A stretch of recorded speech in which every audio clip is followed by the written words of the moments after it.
So I'll give you just a few seconds to just deal with your housekeeping issues. Thank you. Thank you all for coming at such short notice. I'm Jacob Mafume, the spokesperson of the MDC. I will not take much of your time. I'll ask the Vice President to introduce the President, who is going to guide us through the proceedings.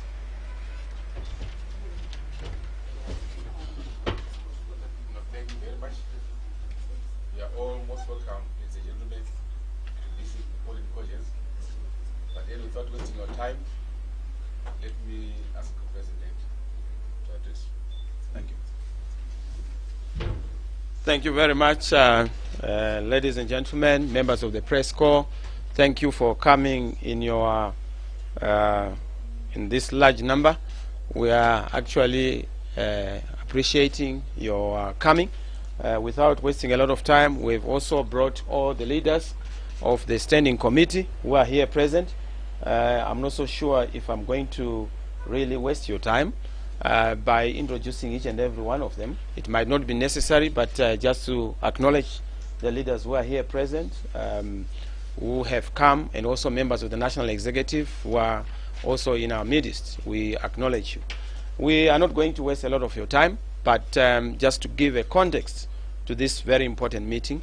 This meeting and press briefing is to enable you to have a context of our take and perspectives we have on the political developments in the country. You are aware that certain statements have been made by some senior people within government, especially within the army and within the police, which statements we take seriously because they've a bearing on the stability of the country. They have a bearing on the integrity of those institutions. So we want to give you our perspective, because yesterday we met as a leadership, deliberated on these issues for almost 6 hours. And of course, after the meeting, we resolved that we're going to brief the nation on where we are, because we've seen it before. You know what used to happen with ZAP, what used to happen with Stole, what used to happen with Ndamaningi, you know, and we just want to put things into context, because we are very clear of the trajectory that our colleagues from across the river would want to do. But we are ready for them. We are prepared for the West, because we knew it from the beginning that they would be offended by our defeating of them in an election, and they would not take it lightly. And we are beginning to see their reaction. And to walk us through, we are going to have, is it Mr. Beatty, the chairman? I understand Mr. Beatty has to rush to court to be able to deal with this trial. Are you ready, Secretary General? The Secretary General of the party, Secretary General Douglas Mwanzora, is going to walk us through and read out the statement that captures the thinking of the party in terms of our take on the situation that is obtaining in the country. After that, I'll also come back just to be able to understand if you have any questions that need clarification, so that we clarify. But just to tell you that we are very motivated, encouraged by the kind of support we are getting from across the whole country. The people are with us, God is in it, and we are happy that victory is certain. No matter how you see the hardships, what you may see almost appearing as insurmountable, victory is knocking on the door, and we are ready for it, and we are going to provide leadership for the people of Zimbabwe to cross to Canaan, which is almost soon to come. Over to you, Secretary General.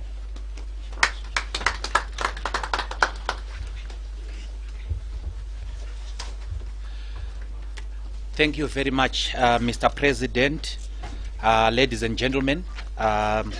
Once again, welcome murder of innocent and unarmed civilians on the 1st of August, 2018.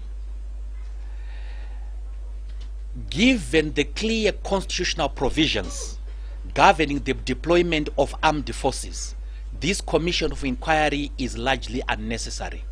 The Constitution makes it clear that the person responsible for deploying armed forces is the President. So therefore, the answer lies in the office of the president. It is Mr. Mnangagwa who knows whether he deployed or not. And if he deployed, he knows the terms under which he deployed those people, and whether or not they fulfilled his mandate. So the answer is squarely in his office. It also, however, we have heard the testimony of leaders of our key state institutions, which testimonies have exposed to the world the absolute disregard of the truth on their part. This is, however, common in corrupt, irresponsible, and unaccountable governance systems worldwide. It appears to us as a party that these leaders seem to have forgotten temporarily that these events took place in the full glare of the public and received comprehensive, fair, balanced, and uncompromised reporting from inter alia, the international media. Various media organizations took and aired live footages of the events as they unfolded. The brazen testimonies and the brazen lies by these officials therefore vindicate the MDC's position that we are in a dangerous situation of serious state capture. Historically, however, the MDC has been on record to show that indeed the Zimbabwean state is a captured state, characterized by the following: lack of accountability, disregard of constitutionalism and the rule of law, and the blatant use or abuse of state institutions. There is absolutely no transparency and total disregard of the people's rights. As a democratic party and a democratic movement, we owe to the Zimbabwean public, the region, and the international community in a duty to set the record straight. Because what is happening at the Commission of Inquiry is simple play acting. And unfortunately, this is play acting by a few people whom I'll name the categories: state officials, ZANU-PF apparatchiks, the operatives within ZANU-PF, and some people who simply have a bone to chew against the MDC. So we have biased individuals giving testimony, so-called testimony, before the Commission of Inquiry. And what we have noticed is that the Commission of Inquiry is not even regarding rules of evidence in these hearings. For example, hearsay evidence, the evidence of what somebody else heard from somebody else, is inadmissible. But the Commission of Inquiry is taking that evidence, all of it. They are taking all of it. Now, the MDC was formed pursuant to certain principles. And in this report, we want to explain to the people of Zimbabwe why the MDC did not take part in the Commission of Inquiry. We will explore the history of state-sponsored violence in our country. We will also explore the founding values and existential values of the MDC. And we will state to you the events, the objective narrative of the events of the 1st of August. We will explain to you, because we owe the public the duty of the obligation to act in good faith. We will explain to you the situation of the so-called vanguard. We will explain to the society the rights of the Zimbabwean people and our inability to sell out those rights as enshrined in the Constitution, and in particular Article 59, Section 59 of the Constitution. Now, why did the MDC not appear before the Commission of Inquiry? First of all, we received a letter at the beginning of the hearings that the MDC was supposed to make written submissions to the Commission of Inquiry, as opposed to oral submissions. Now, our view was that being asked to do written submissions was being asked to give evidence in private. We would have wanted to give oral evidence openly and be open to questioning by anybody who needed to do that. We wanted to give our evidence on camera, And we felt that the first thing, the first problem of the commission asking us only to do written submissions was unfair. Secondly, the commission of inquiry was basically unnecessary. As I've said, it is President Mnangagwa himself who is the first respondent in this matter. He is clothed with the powers to deploy armed forces. And as I've said before, he knows whether he deployed or not. And if he did not, then an inquiry was supposed to be made by his office on who did it.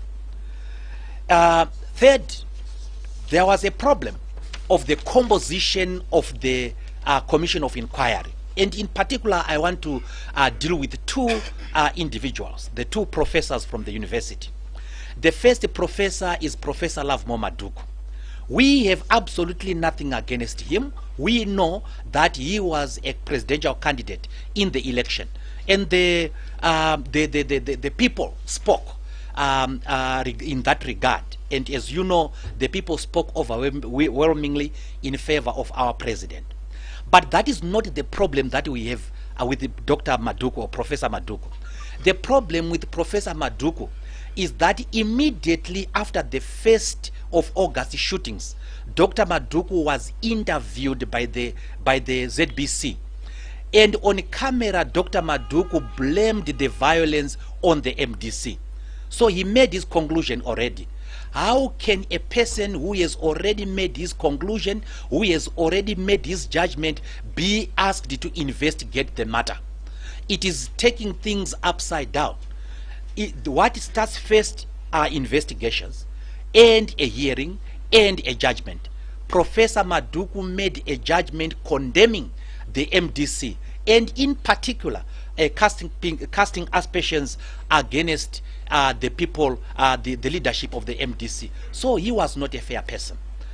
Professor Manyeruke was clearly linked with the ZANU-PF campaign, and in particular features in 1 or 2 election advertisements of ZANU-PF.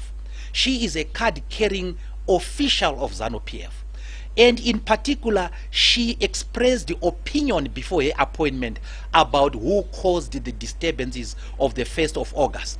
For that reason, it was irresponsible for us to appear before a committee with that composition. And they say at law, if a law be unjust, unfair, and unconscionable, responsible citizens have a positive duty to disobey it. The terms of the reference, which is another problem, of the commission were presumptive, and they sought to portray the action of the armed forces as having been justified. So they were presumptive. Now we want to go to the history of violence. For us to judge the situation, for us to judge the various people involved, we must look at the evidence, the historical evidence of these people. While we cannot judge President Mnangagwa by what he is going to do or what he is promising, because that will be unfair to him, we can certainly judge President Mnangagwa, Vice President Chiwenga, Vice President Mohadi by their history, and it is a fair judgment. We can therefore, in the same vein, judge ZANU-PF by its history. We can therefore judge the state apparatus by their history. It is common cause that in this country after independence we had Gukura Hundi. MDC was not there. We also know that in 1985, President Mugabe, Prime Minister then, issued the infamous statement, Gobora Ezvigutswa, by which he described the political opponents as stamps in 1985. We also know that in the election that came after the Unity Accord, which was contested by the Zimbabwe Unity Movement, their organizing secretary and candidate for Gweru, Patrick Kombai, was shot, and was shot by state agents. We all know that. We also know that we in the MDC suffered a lot of casualties. Tichaona Chiminya, Talent Mabika, Godfrey Kauzani, Beta Chokururama, Tondera Indira, all were murdered by the state. And as evidence, historical evidence shows, this was state-sponsored violence. We also know that our president here was battered at the airport in public by officers of the state. We also know the infamous attack on Morgan Changirai during a prayer meeting in Machipisa in Highfield.